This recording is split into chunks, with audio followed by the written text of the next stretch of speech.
ખંડણીખોર મનીષ ગોસ્વામીની ધરપકડ થઈ છે। કાપડ અને ટ્રાન્સપોર્ટના વેપારીને તેણે ધમકી આપી હતી। ધમકી 25 લાખની કરી હતી। જી હા, ધમકી પાછળ 25 લાખ રૂપિયાની માંગ કરી। વેપારીના પુત્ર 25 લાખ માંગતો હોવાની ધમકી આપી। ઘરમાં ઘૂસીને મારવાની પણ ધમકી તેણે આપી। પોલીસે આરોપીને સાથે રાખી પંચનામું કર્યું હોવાની પણ વિગતો સામે આવી છે।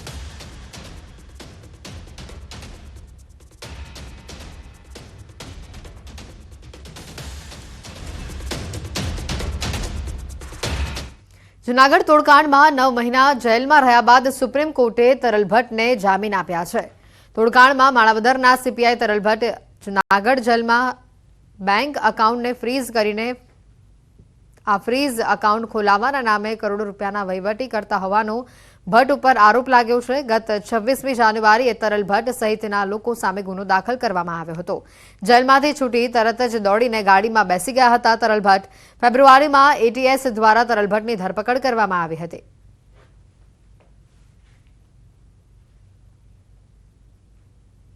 વડોદરાની સયાજી હોસ્પિટલમાં 2 રેસિડેન્ટ તબીબો બાખડ્યા।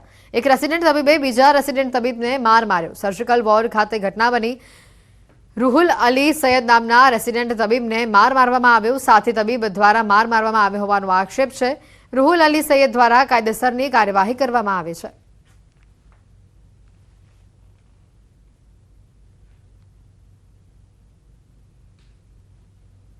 और मेरा कलीग डॉक्टर समीर वो आए थे और उन्होंने मुझे धक्का दिया और उससे मुझे हाथ और छाती पे चोट लगी।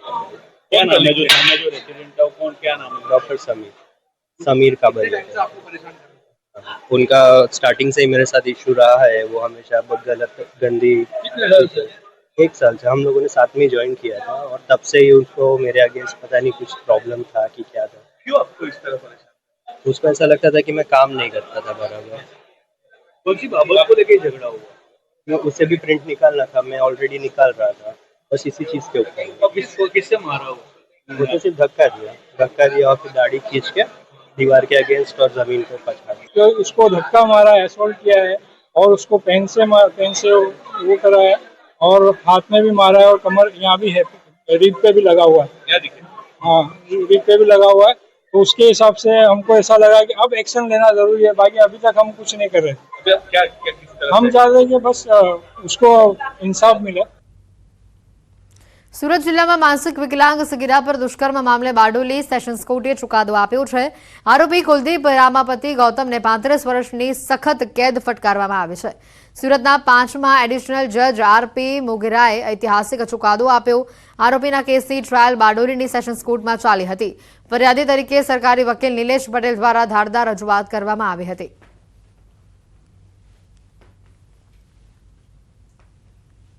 મોગેરા સાહેબે સદર આરોપીને કસૂરવાર ઠેરવી પોક્સો એક્ટની કલમ 4(2) મુજબ 35 વર્ષની સજા અને ₹15,000નો દંડ તથા પોક્સો એક્ટની કલમ 6 મુજબ 20 વર્ષની સજા અને ₹10,000નો દંડ અને પોક્સો એક્ટની કલમ 8 મુજબ 5 વર્ષની સજા અને ₹5,000નો દંડ કરેલ છે। એમાં કે આ ભોગ બનનાર જે હતી તે સગીર વયની હતી અને મંદબુદ્ધિની હતી।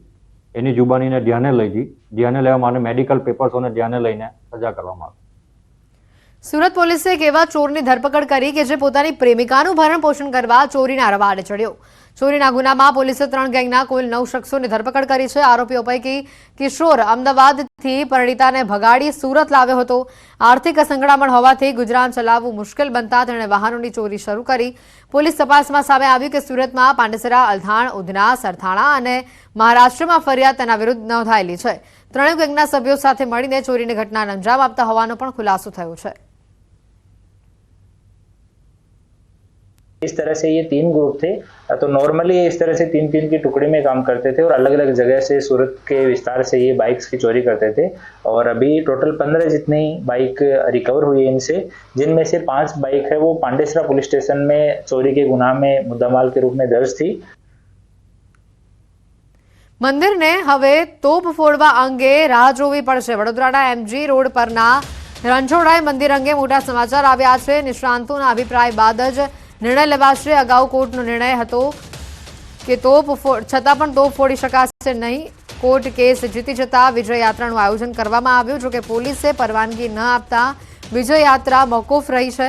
પોલીસ કમિશનરના મતે આસ્થા સાથે લોકોની સુરક્ષાને પણ જોવી પડે તેમ છે. તમામ ટેકનિકલ પાસાઓને ચકાસ્યા બાદ તોપ ફોડવાની મંજૂરી અપાશે.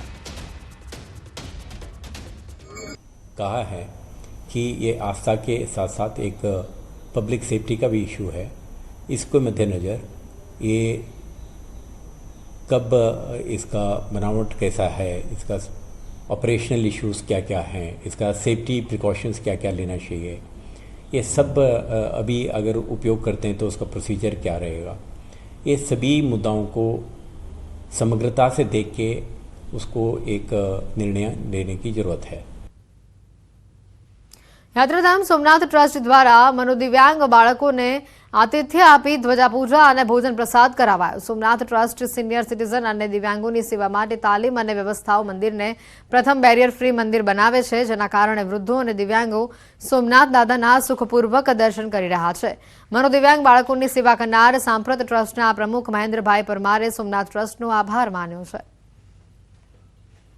આ જે મંદિરમાં ખરેખર જે વ્યવસ્થા છે એ મંદિરના ભાગરૂપે સોમનાથ દાદાના દર્શન કરીને ધન્યતા અનુભવે જ છે. પણ જે પીએમ મોદી સાહેબની જે એક લાગણી છે દિવ્યાંગો પ્રત્યે, દિવ્યાંગોનું એક અલગ નામ આપેલું છે, મોદી સાહેબના જે એક અભિગમ છે એમાં આ સોમનાથ ટ્રસ્ટમાં ખરેખર સારા કાર્યો થાય છે. રાજકોટમાં આધાર કેન્દ્રની બહાર લાંબી કતાર લાગી. માત્ર એક જ કેન્દ્ર શરૂ રહ્યું. લોકોને ભારે હાલાકી જેના કારણે વેઠવી પડી. વ્યવસ્થાનો અભાવ પણ જોવા મળ્યો. અરજદારો પોતાની વ્યથા વ્યક્ત કરી રહ્યા છે. સ્ટાફની અછત હોવાના કારણે જે અરજદારો ત્યાં આવ્યા હતા તેઓને ભારે હાલાકી વેઠવી પડી હતી.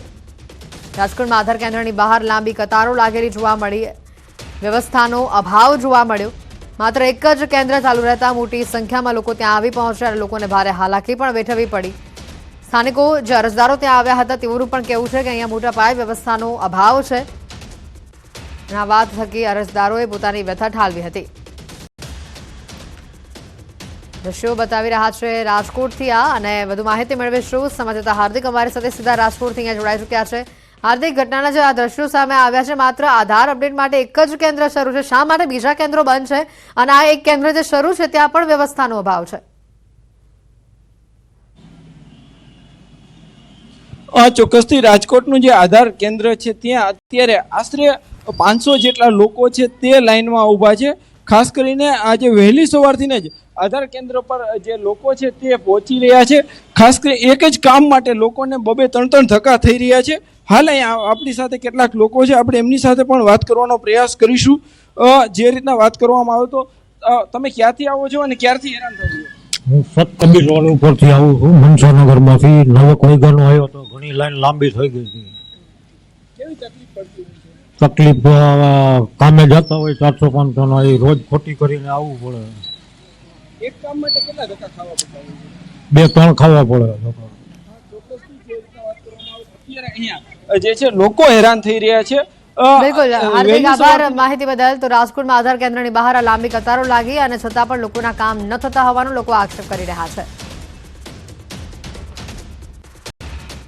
બુલેટિનમાં અત્યારે ફક્ત આટલો જ. રજા આપશો. નમસ્કાર.